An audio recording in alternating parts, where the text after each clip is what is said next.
achiel kuom gik ma nikech ng'ata kiyudo kata mane kor gweng' ng'ato nigi landine moro kamano to king'iyo ka ne nitiere dwaro gi treasury mondo ne med iluongo ni monthly residential rental income tax kowuok kata mala 7.5 nyaka kata mala 10 kata kamano king'iyo paragraph mar 10 mar schedule mar 3 kuom income tax act ne ogolo ma piny nikech nokwaye to wachni mano ok en gima dhi konyo to ma en achiel kuom gik manyo samori tiyo godo kata nyisogo jopiny yo nengo mag udi dhi medore nikech koro sirikal osemedo tax ne to king'iyo adieri mar wach finance bill en gima odwok piny magi nyiso nang'o Patrick e weche mag adieri e wi wach finance bill.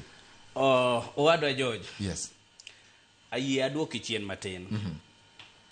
Nitie nonro moro mane watimo. Yes. On gimiluongo ne illicit financial flows. Wachak watimo moro on wealth taxation. To ne wayudo ni jopiny hinyore weche mag osuru nikech nitiere high net worth individuals, yani jok mayuto gi ni malo zaidi ok maber zaidi gin gi pando yuto gi ok dhiye tax grid. Kendo ne wayudo ni wawito billions annually e weche ma illicit financial flows gi kata jok ma declare the value kata mwandu maoko. Mwaluongo ni the trade invoice, trade invoice. To mae gima sani sirikal apani nong'iyo. Ing'eni George kanyoro gini nyo pod liet sani to koningo bed maliet ahinya nikech wane mwatimo nonro mag weche mag osuru gi. Kanyocha nowuok makoro nigole kaka marudi nigole 7.5 nyaka 10. Yes. To nyocha ne wagoye koko kaka National Taxpayers Association Kenya. We engage relevant stakeholders, waluongo civil society organizations, waluongo government agencies. To ai maber National Treasury no winjo. Nitie gima sani ne gigolo miluongo ni Finance Bill 2026 supplement. Waluongo ni the green copy. Green copy ni oweyo piny wach mutumba mancha ne waywago ni oyo mutumba ni o employ jo mang'eny kikuketie tax mudwa keto ni mudhi levy ni dhi inyoji nikech kata mana textile industry mar Kenya pokolosore.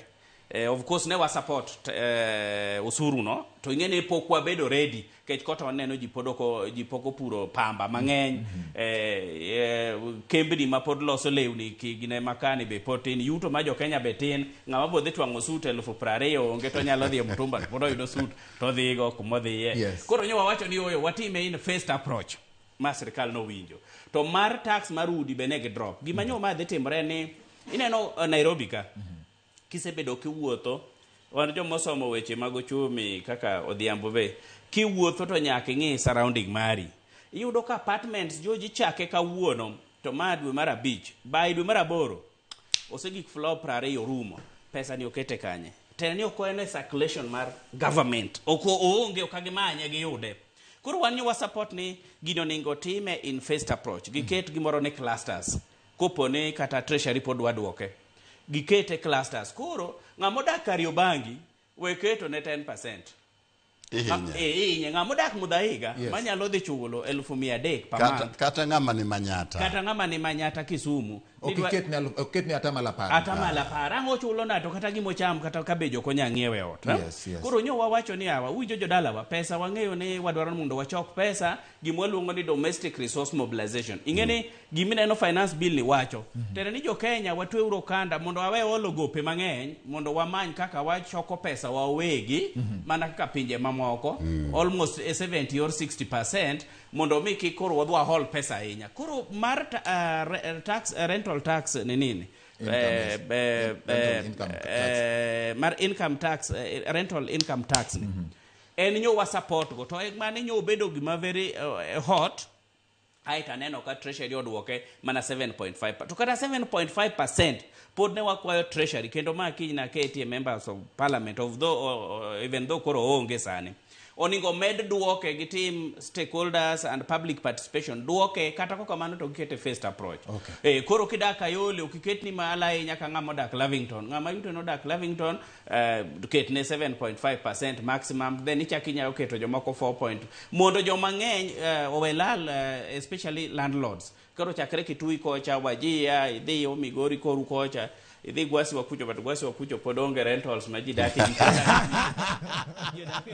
Koro ma dhi miyo investors, domestic investors bende bedo gi mor nikech sama ma otimore to gima nyaka adwa na nyisi ngene sami ne chulo tingo rentals malo ji bro dwaro ni affordable electricity bende dwok piny, water to gi infrastructure mondo kech government ngadi ka to chako o provide ni gino koro magi nyaka bene sirikal otime mondo wayud balanced or a trade off in paying taxes at the same time service delivery. Service delivery. Yes, Ramogi, iwinjo ka wacho ni mano temo ywa pien mondo kik jogo